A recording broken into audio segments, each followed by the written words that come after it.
ዮሐንስን ያስደሰተች ማምላክ ሁላችንን ደስ ታሰኘን በእውነት። አዎ ድምጿ ሐዘን ያስረሳል ለካ ደስ አለው። በቃ የሷን ድምጽ ቅድም መምህሩ ከኔ ቀድሞ ያስተማሩት አይኖቼ ማዳንን አይተዋልና ባሪያህን አሰናብተዋል ስምዖን ሲሉ ነበረ። እሱ አይኑ ማዳን ስላየ ነው። ዮሐንስ ደግሞ ጆሮ የእናቱን ድምጽ ስለሰማ ከዛ በኋላ በረሃ ሸሸ፣ መነነ። የሷን ድምጽ የሰሙ ሰዎች ዓለም ያስጠላቸዋል፣ ምናኔ ያምራቸዋል። እና አንቺ የተባረክሽ ነሽ፣ የማኅፀንሽ ፍሬ ቡሩክ ነው፣ የጌታዬ እናት ወደ እኔ ልትመጪ እኔ ማን ነኝ?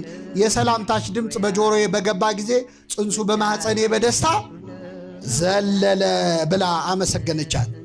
አንድ ሁለት ነገር ነግሬያቸው አበቃለሁ ምዕመናን። አሁን ዛሬ እመቤታችን ያረፈችበት ቀን ነው። ቅድም ወንድምቶቻችን ሞት ለሚሞት ሰው ይገባል፣ ሞታ ለማርያም ያጽብ ለኩሉ፣ የማርያም ሞት ግን ሁሉን ያስገርማል ሲሉ ነበር። የእመቤታችን ሞት ለምንድን ነው የሚገርመው? እንኳን እሷ ልጇስ ሞቶ የለ ሞቷል። ግን እሱ የሞተው ለማን ነው? ዓለምን ለማዳን ነው። እሱ የሞተው የማንን ሞት ነው? እሷ የእኛን ሁሉ ሞት ሳትሞት ኃጢአትም ሳትሰራ መሞቷን ስናስብ ይገርመናል፣ በጣም ይገርመናል። በደል ያልተገኘባት ለምን መሰላችሁ? የድንግል ማርያም ሞት የሚገርመን ሞት ወደ እሷ ሲመጣ የሆነውን ቅዱስ ያዕቆብ ዘስሩግ ተናግሯል። ሞት የተፈረካከሰው የተዋረደው በማኅፀኗ ፍሬ ነው አይደለም? ሞት የሞተው በክርስቶስ ነው። ዓርብ ዕለት ነው። ልጇ ነው ሞትን ያዋረደው። ስለዚህ ሞት ወደ ሕይወት እናት ወደ ድንግል ማርያም ሊመጣ ሲል ፈራ ይላል። በዚህ ቤተሰብ ምን እንደደረሰበት ያውቃል። ከዚህ በፊት ክርስቶስን አገኘው ብሎ ውጣለው ብሎ መጥቶ መስቀሉ ላይ አስጨንቆ ሞትን ድል ነስቶ ሕይወትን ለሁላችን ሰጥቶናል አይደለም? ስለዚህ አሁን የሕይወት እናት ስትሞት አይገርም? ሕይወትን ወልዳ መሞቷ በጣም ይደንቃል። ወደ እሷ ሲመጣ ቅድም አስተርእዮ በሰማይ ኮነ እያሉ ሲዘምሩ ነበር። የዛሬው ዕለት እመቤታችን ሥጋዋና ነፍሷ ሲለያይ ያ እግዚአብሔርን የሚያከብር ነፍሷ ወደ እግዚአብሔር ሲወሰድ ሐዋርያት በምድር አዝነዋል። በሰማይ ግን ደስታ ነበረ። በሰማይ ምን ነበረ? ደስታ ነበረ። ለምን?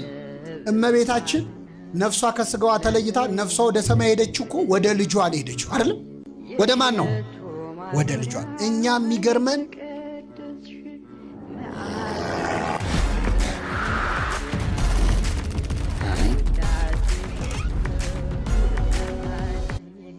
ሄደችው አይደለም? ወደ ማን ነው? ወደ ልጇ። እኛ የሚገርመን በእውነት በሰማይ እንዴት ይሆን የተደረገላት አቀባበል? መላእክት ምን ብለው ይሆን? ገብርኤል እዚህ ጸጋን የተሞላሽ ሆይ ምን ይበልሽ ብሎ ነበር። ወደ ሰማይ ስትመጣ ገብርኤል ምን ብሎ ዘምሮ ይሆን? በእውነት ኤልሳቤጥ ወደ እኔ ትመጪ ዘንድ እንዴት ይሆናል ብላ ይሆን? የሰማይ ቅዱሳን ኅብረት እንዴት ነው የተቀበሏት ድንግል ማርያም? በእውነት እመቤታችን ፍቅሯን በሁላችን ልብ ትሳልብን። አባቶቻችን ሁሉ ነገር ውስጥ እመቤታችን አለች። እችን ነግሬያችሁ ላብቅ። ልጅ ሲወለድ ምን እየተባለ ነው የተወለዳችሁት? ቀረ እንዴ? ማርያም ልክ ልንጠይቃት ልክ ስትወልድ ደግሞ ስሟ ይቀየርና የምን አራስ ትሆናለች? የማርያም አራስ። ስትጠይቁ ደግሞ ሄዳችሁ እንኳን ምን ትመልሳለች? እሱ ማርያም ታኖርሽ አይደለም? ምን አገናኘው ይላል። አሁን አንዳንድ ሰው ምን አገናኘው እንኳን ማርያም ማረችሽ። ጽንስና ድንግል ማርያምን አንዳንድ ሆስፒታል ውስጥም ስለ ማርያም ሲያዩ አንዳንድ ሰዎች ምን አገናኛው ከሷ ጋር ይላሉ። ጽንስና እመቤታችንን የማያገናኛቸው መጽሐፍ ቅዱስ ነው። የሰላምታሽ ድምፅ በጆሮዬ በገባ ጊዜ ጽንሱ በማኅፀኔ በደስታ ዘለለ። የእሷ ስም ሲነሳ ጽንስ የሆነ ነገር እንደሚሆን ያየነው መጽሐፍ ቅዱስ ላይ ነው። ስለዚህ ማርያም ማርያም ብለን ተወልደናል። ገና እስከ ምጽአት ድረስ ማርያም ማርያም እያለን እንወልዳለን። እግዚአብሔር ክብር ምስጋና ይድረሰው። በሆነ ምን እናድርግ እንግዲህ? ተጽፎ ያገኘነውን ነው ምን ደግመው። የሰላምታች ድምፅ በጆሮዬ ምን ባለ ጊዜ። ትልቁ አዋላጅ እመቤታችን ነች። አዎ። እና ሁሉ ነገሩስ ማርያም። ልጆችም ስንሯሯ ድሮ የምን መንገድ ስጠኝ ነበር ምን አቤት ጥቁር ነገር ሰውነታችን ላይ ሲወጣስ ይገርማቸዋል። አንዱ ሰውዬ መረረው። እንዴ ምንድን ነው አለ። ልጅ ተወለደ ማርያም፣ ሩጫ ሆነ ማርያም፣ አልበዛም ወይ አላቸው። አንድ አባት ጋር ሄዶ ሲላቸው እኛ አባት በእውነት አባቶቻችን መልስ ያውቃሉና ብርቱካን የተቀመጠ ብርቱካን ነበር ቤት ውስጥ። እስቲ ያን ብርቱካን አቀብለኝ አሉት።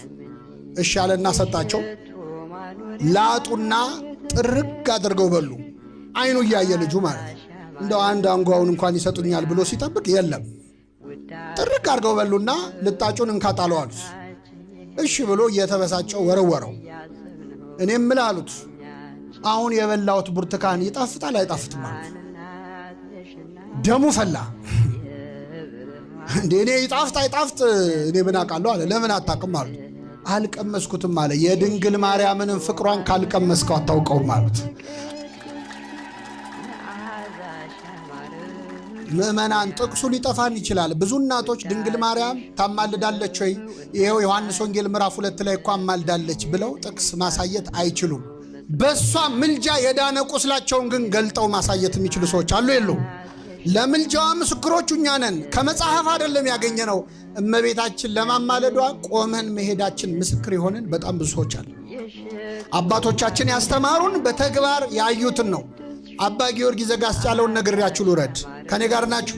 እዚህ መሃል በእውነት ይህን ትምህርት የምትሰሙ ሰዎች አንድ ጸሎት እንድትጸልዩ እመክራችኋለሁ። አርጋኖነ ድንግል ወይም አርጋኖን የሚበል እስቲ አርጋኖን በሉ። ይኸውላችሁ በጣም ጥልቅ የጸሎት መጽሐፍ። እንደው ለግርማ ሞገስ ለምናምን ለቡዳ አልጋ ላይ ለሚሸና የሚባል መጽሐፍ የለም በቤተ ክርስቲያን። እሺ እሱ ጥንቆላ ነው። በቤተ ክርስቲያናችን ያለው መጽሐፍ ውዳሴ ማርያም፣ ዳዊት፣ አርጋኖን። እስቲ አርጋኖን በሉ። አባ ጊዮርጊስ ነው የደረሰው። በጣም ፍቅሯን ያሳድራል በእውነት። እዚህ መሃል ሁለት አይነት ሰው አለ። አንዳንዱ ሰው እኔ ይቅርታ አድርጉልኝ አልጠላትም፣ ግን ብዙም አይገባኝም የድንግል ማርያም ነገር የሚላል። እንዲህ ለምትሉ ሰዎች እግዚአብሔር ፍቅሯን ይጨምርልን፣ ለሁላችን ይጨምርልን። ኤልሳቤጥ ያመሰገነችው ምን ሞልቶባን ነው? ስለዚህ መንፈስ ቅዱስ ካልሞላብህ እሷ ነገር አይመጣል። ትሁት መሆን አለብህ። እታች ያለ ነገር ለማየት ማጎንበስ ያስፈልጋል። በጣም ትሁት ስለሆነች እመቤታችን ዝቅ ካላልክ አታያትም። ትዕቢተኛ ከሆንክማ አትመጣለች። ሁለተኛው ደግሞ አይ እኔ ድንግል ማርያምን በጣም መውደዴ እንደውም በስቶብኝ ክርስቶስ ቅር እንዳይለው ለእሷ ፍቅር አብዝቼ ብሎ ደግሞ የሚጨንቀው ሰው አለ። እንደዚህ ካላችሁ እንዳትጨነቁ። የፈለገ ብንወዳት ልጇ ከወደዳት በላይ ልንወዳት እንችላለን። እርሷን መውደድ ጥፋት ከሆነ የመጀመሪያ ወዳጇ ማን ነው? ልጇ ነው። እና አባ ጊዮርጊስ ይገርማቸዋል፣ በጣም እመቤታችንን ይወዳታል።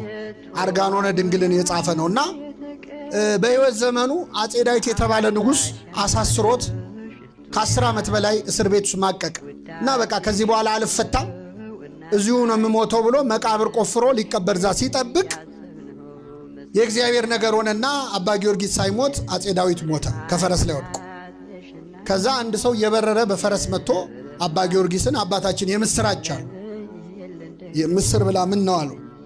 ሲያሰቃይ ሲያስር የነበረው አጼ ዳዊት ዛሬ ከፈረስ ወድቆ ሞተ እኮ አለው። አባ ጊዮርጊስ ስቅስቅ ብሎ አለቀሰ።